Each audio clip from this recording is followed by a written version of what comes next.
Well, hello there. How is everyone, you beautiful, beautiful, amazing, wonderful people? You're looking absolutely marvellous on this magnificent Monday. And this is video 2 of 2. Did you miss video 1? If so, I'll put a link in the pinned comment. And also, if you haven't seen it already, we are nearly at target. I am doing a GoFundMe that we did adapt. Originally, it was to send somebody on holiday again, like we did last year with your help. Thank you so much. This year, it was actually Mrs. Harsh who advised that we shouldn't do another holiday thing. We should do something that helps more people in a more meaningful and in a way that would last as well and is more important. So she suggested the paying for people's school uniform for children who otherwise would struggle to do so, especially as that coincides with the summer holidays sometimes as well. So that is what we're doing. We are helping multiple families, as many as we can, with school uniform fees across our local community, with the first one being this week. So yes, if you have, the link to that will also be in the pinned comment down below. Every little help, even a dollar, baby. But anyway, let's get on to the meat and potatoes, as we're talking about Reddit and Nancy Grace, because I read it yesterday, and if I've got to put up with it, you've got to put up with it. All right, I do these things so you don't have to, because I am special like that. So what are we talking about? We're talking about this over here, right?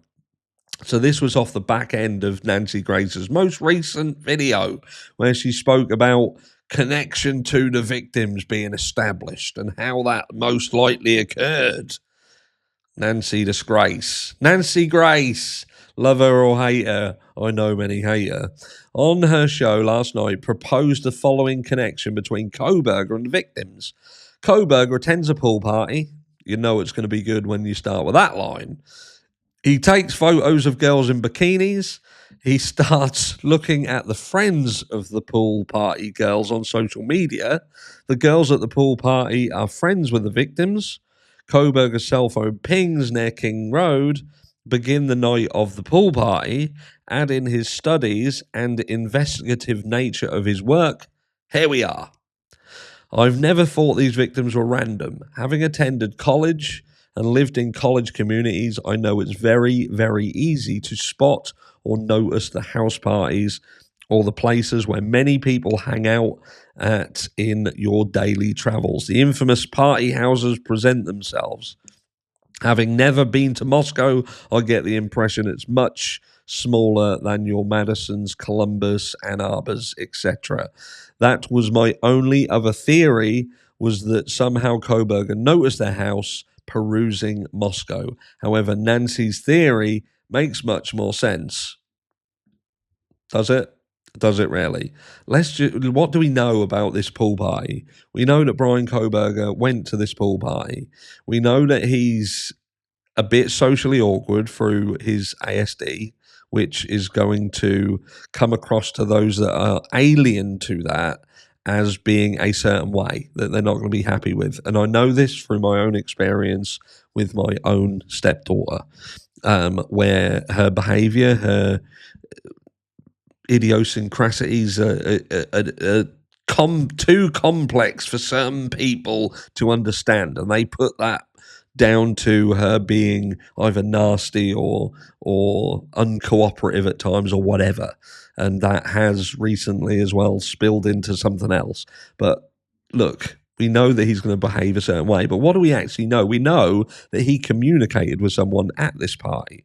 And we're going to go back into that in a second and just see the back end of this. We know that he went to this party, communicated with a female. They spoke. She offered him her number. They exchanged numbers. The following day, he reached out one time, extremely respectful. She ignored him, and then he made no further communication whatsoever. So I can't fault that interaction at all. At all. And I would say that 99.995% of other guys who had spoken to a girl at a party previously and text her the following day would have likely sent multiple texts. He sent one, respectfully, and then was ignored and therefore made no further contact from what we can see so far. So Just don't get it. I don't understand. But if we go back into this, so this is what people are saying. Look, he may not have any visible connection to the victims, but to say the victims were random is too much for me. He passed by the house more than 20 times. Did he though? In what world is that statement correct? That he passed by the house more than 20 times. This is what I mean by people hearing pieces of information, like from the likes of Nancy Grace, and that getting completely misconstrued. When in actuality, where this comes from is law enforcement saying that Brian Kohberger was connected to a tower that provided service that went up to within 100 meters of this property, which, again, in actuality, has no bearing on him being anywhere near this property whatsoever. And in fact, you could argue that because of how these towers work and the range that they have on these specific times, he wasn't close enough to the house to get picked up by a tower that actually services the house. But people don't understand it. They can't get their head around it. They hear what mainstream media and the likes of Nancy Grace push out, and they twist them, it's already been twisted and manipulated to do a certain thing. And here we witness it firsthand, having done what it was set out to do, and that was to mislead and misrepresent data to make people feel a certain way about the accused person. But let's move on. He went around the house many more times on the night of the crime. He knew very well who he wanted to murder. The victims were chosen and properly analysed. Again, so off the back end of that, this individual then absolutely is Brian Kohberger outside the property at the night of the crime, and they're saying that he properly analysed them. And it says, she also said, because of his criminal justice background, he knew it was a bad idea to look up the girls that were at the pool party or stalk them. Too easy to figure out, so he looked up their friends. Which that in itself makes no sense, because in order to look up their friends, how would you know who their friends were without, first of all, looking them up to find who the friends are? So that makes absolutely no sense. Which, yeah, look, you can't really look up the pool party girls' friends without looking them up first. Doesn't really make sense. I do believe there is a connection, but I'm not convinced this theory is it. Which is exactly right. I believe more that he saw Madison Mogan in the restaurant where she worked, and then he started watching her. But again, this is completely speculative because there is no connection. And we're gonna read something in a minute, and even that falls flat on its face. That's what I think too. But when I say the victims were random, I mean it wasn't like he had any meaningful interaction with them, like asking one of them out and being rejected. The decision to murder came first, then the victims were chosen. He chose victims and planned the murder. That seems clear. Why does it seem clear? Why does it seem clear that Brian Kohberger planned the murder? And there we're going to go back into the Amazon purchases, which that is going to be where that comes from, because they're thinking, right, prior purchases on Amazon that's indicative of this murder. Even though we don't have a murder weapon, we have a sheath at the scene of the crime, yes, but we don't genuinely at this stage know that that's connected to the murder weapon. We don't know if there was multiple murder weapons, and we don't know anything more about the Amazon purchases, including a chain of custody or why anything like that would have been purchased. But you can say that Brian Kohberger was someone who you would expect to buy these sort of things. So I think we've got to just put pause on that. But there was no connection that implies he knew them. He did not. Connection doesn't mean he knew them personally. It's just how they were picked. I'm confident he knew them, but they didn't know him. He observed them and chose them. How do you observe them, though? If there's no connection, like this, look, this is where it falls on its ass. This is what I think too. Like how I know who Beyonce is, just as an example, but she doesn't know who I am. And thus there's no connection, because connection implies it's mutual. No, it doesn't.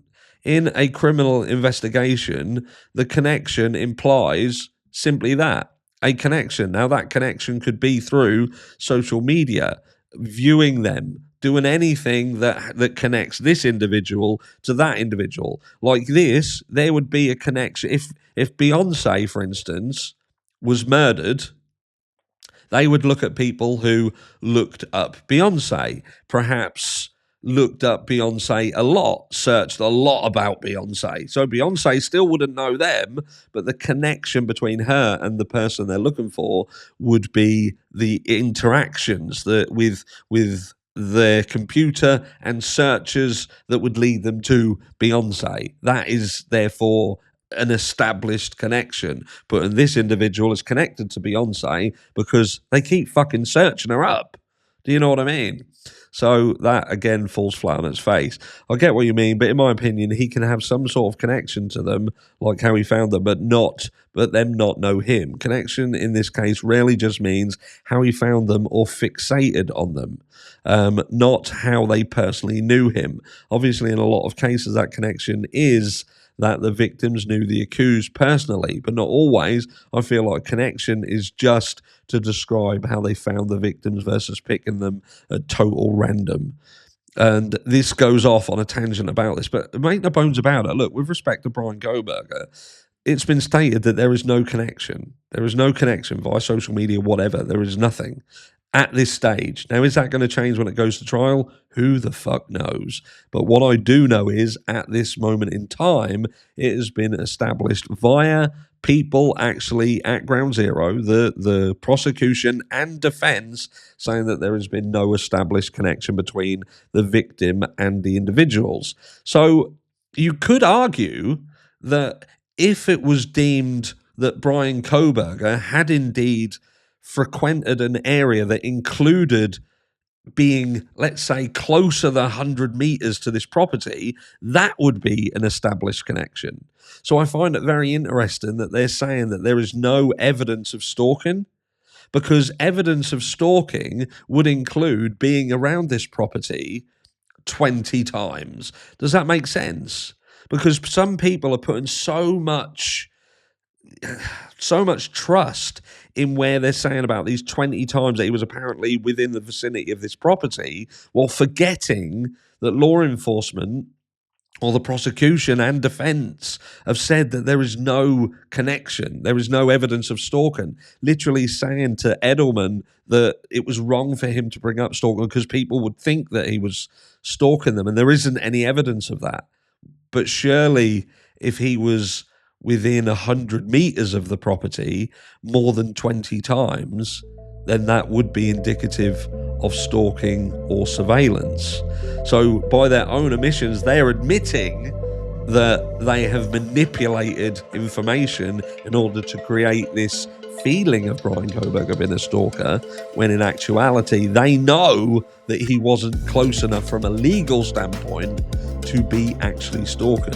But it is the likes of Nancy Disgrace and these mainstream media articles that people read, and they pick and choose what to actually listen to when they're listening to these videos or reading these articles, and just, like I say, just plugging the bits out what offer them, more satisfaction in being right, when you can be so far off the line that the fucking line is a dot to you. But anyway, let me know down below what you think.